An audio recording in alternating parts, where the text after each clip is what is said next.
Well, and you mentioned the multiplied cost of turnover. I mean, I can do the math for people really quick, because I think it's a great a tool to understand what the true cost is. I mean, I look at, let's say if you hire a $50,000 person annually within their first 6 months, in most positions at that rate is how long it's going to take for somebody to truly be up to speed and be able to start returning value. So you've got a $50,000 or $25,000 hard cost within those 6 months. Also within that 6 months, you've got an opportunity of loss where the person isn't able to be fully functional in their role. And then you've also got the lost time cost of other people needing to train, onboard, help coach. And then for myself, I use myself as an example. I don't bill myself out as a consultant, but I know what our business generates from a revenue perspective, and I know what my contribution is to it. And if I take myself out of, my sales driving shoes and put myself in my coaching training, then I take that opportunity cost as well and add that in. And so you get, that person who's maybe in 6 months at $25,000 hard cost, but it's easy to turn that into a $75,000 all-in cost. And then take it if it was a bad hire where you've then lost further opportunity with, your suppliers, your vendors, your customers, whoever it may be, with those relationships being impacted.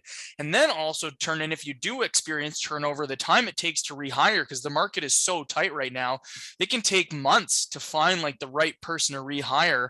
And in that time, you're then asking of your team to put more time, effort, and energy. And I mean, those costs can go, for that $50,000 person where our hard cost was at 25 or 30,000 with the extra, government burdens, we could be talking about hundreds of thousands of dollars of costs based on that failure to have that right person.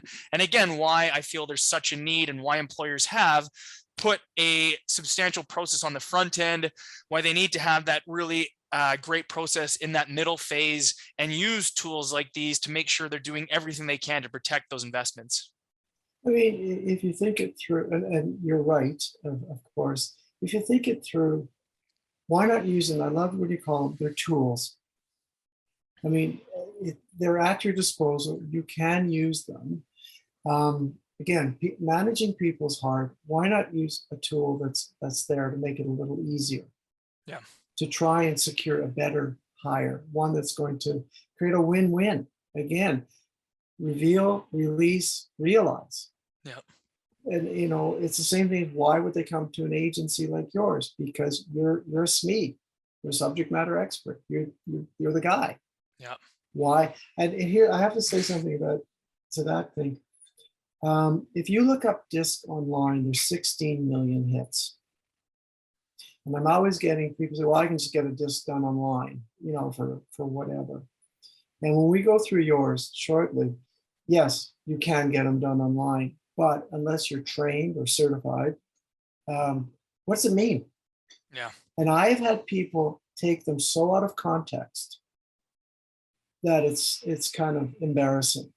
They decided that they read one bar of the 4, which we're going to do, and they put somebody in a position that was so wrong that they called me back in 3 months and said, so how do I get rid of them? Right. And I said, well, I shouldn't have hired them. So to everybody, yeah, they're out there. You can get this done. You can get them done. Also, there's other tools. But again, if you're going to use them to your advantage. And I keep saying, use it as an investment tool, not an expense, because you want your people to be an asset.